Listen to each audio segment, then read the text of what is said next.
Executive Order Number 23, Series of 1987, and Proclamation Number 466, Series of 1989, respectively, the Filipino nation annually observes the Philippine Veterans Week and commemorates the Araw ng Kagitingan.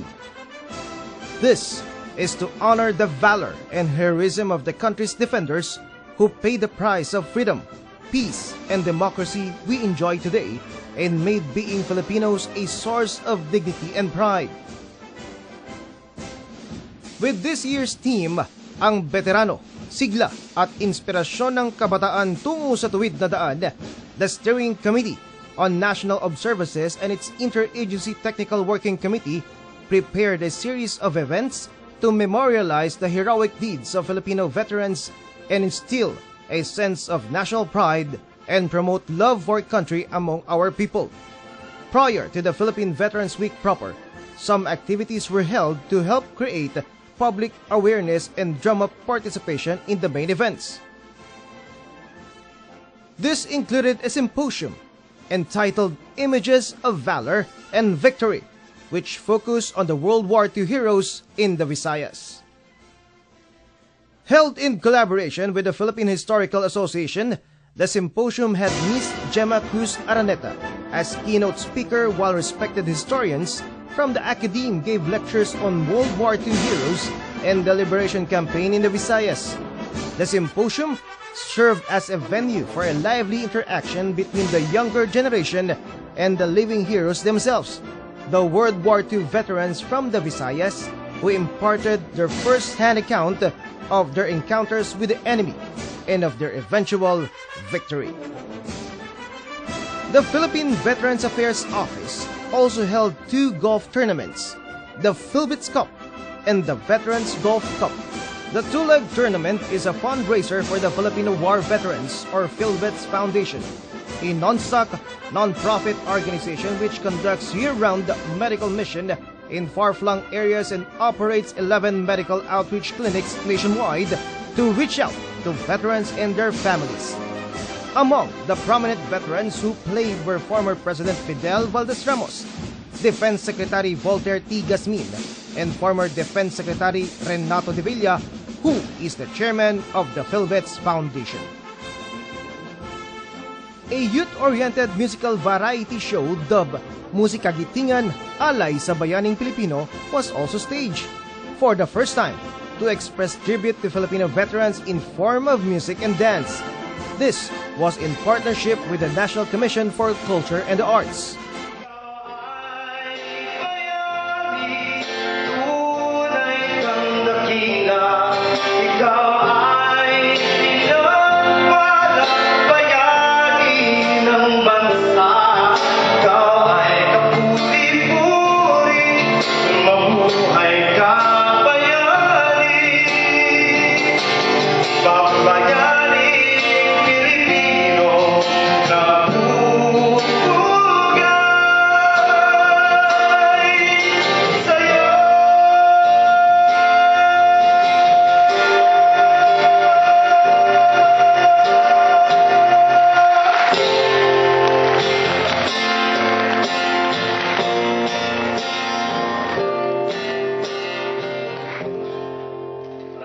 World-class performers, namely Noel Cabangon, Fame Flores, Halili Cruz Ballet Company, Sining Bulaqueño, among others, showcased the best in Filipino artistry. It concluded with an offering of flowers to World War II heroes and a solemn serenade.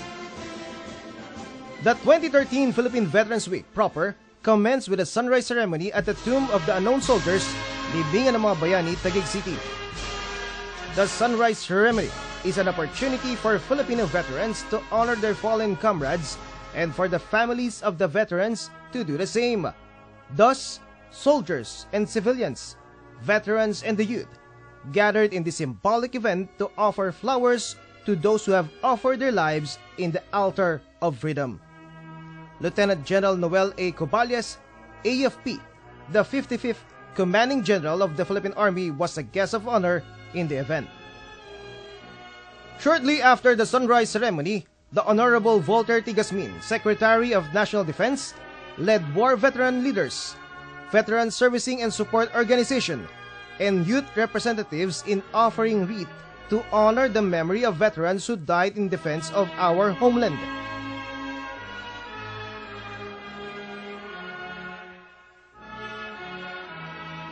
At the Hunters ROTC Guerrilla Field, Fort Bonifacio, Taguig City, was held this year's parade and review in honor of the veterans. This is a way by which the Armed Forces of the Philippines honors the nation's senior defenders. The ceremony was led by no less than Lieutenant General Alan R. Luga, Vice Chief of Staff, representing Lieutenant General Emmanuel Bautista, the AFP Chief of Staff.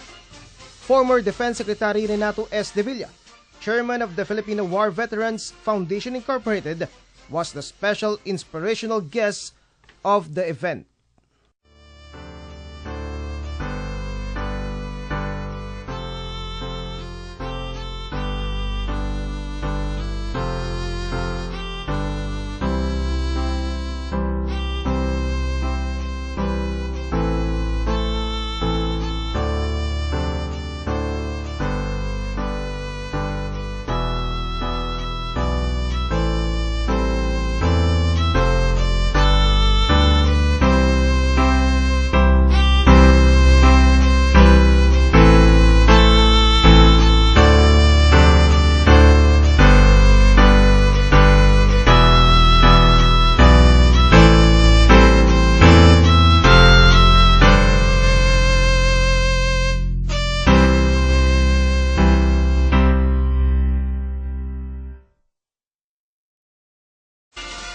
On April 7, 2013, a tribute to all Filipino heroes memorial event was observed to honor all Filipino heroes, patriots and defenders who fought and died for the country's freedom and liberty. From the time of Lapu-Lapu to the Revolutionary and World War II eras up to the present, that includes the veterans of anti-dissident campaigns. And on April 9, 2013, people of all ages and profession trooped to the dambana ng Kagitingan in Mount Samat, Pilar, Bataan for the 71st commemoration of Araw ng Kagitingan. The centerpiece event of the Philippine Veterans Week, whereby President Benigno S. Aquino III led the entire nation in remembering the patriotism, selfless sacrifices, and valor of Filipino veterans. Kasabay po nating ipinagdiriwang ngayon ang Philippine Veterans Week. Kaya naman, sa gabay ng mabuting halimbawa ng ating mga veterano, ialay po natin ang pagbabagong hatid ng tuwid na landas sa mga kapatid nating Pilipinong hindi nakuhang matamasa ang bunga ng kapayapaan at kasaganahan ng kasalukuyan. Bilang bagong henerasyon ng mga Pilipino, ipamalas natin ang kahandaan nating mag-alay ng sarili para sa malawakan at makabuluhang pagbabago. Maligayang araw po ng Kagitingan. Mabuhay po ang sambayan ng Pilipino. Maraming salamat po. From Bataan, the Observance moved northward to Capas National Shrine, Tarlac, for the Paggunita sa Capas, a day of remembrance for our freedom fighters who experienced the horrendous death march and imprisonment at Camp O'Donnell. The site became an internment ground for 20,000 Filipinos and 1,600 American soldiers who died due to sickness, deprivation, and enemy brutality during the war. Honorable Victor A. Yap, Governor of the province of Tarlac, was the guest of honor and speaker in the ceremony.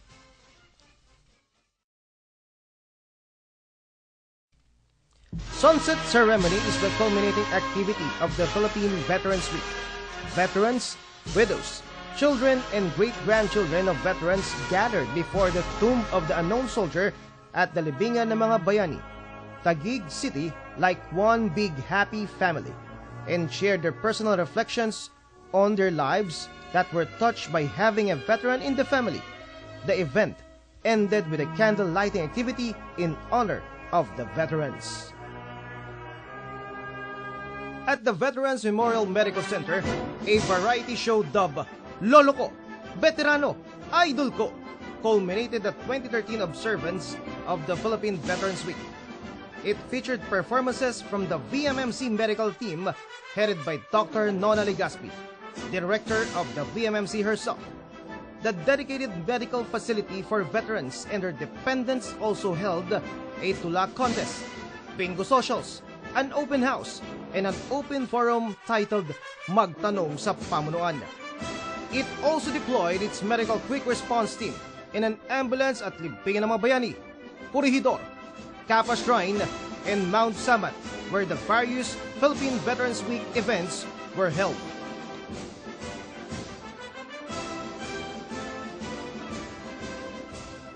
The Philippine Veterans Week events were not confined in the NCR or Region 3 only.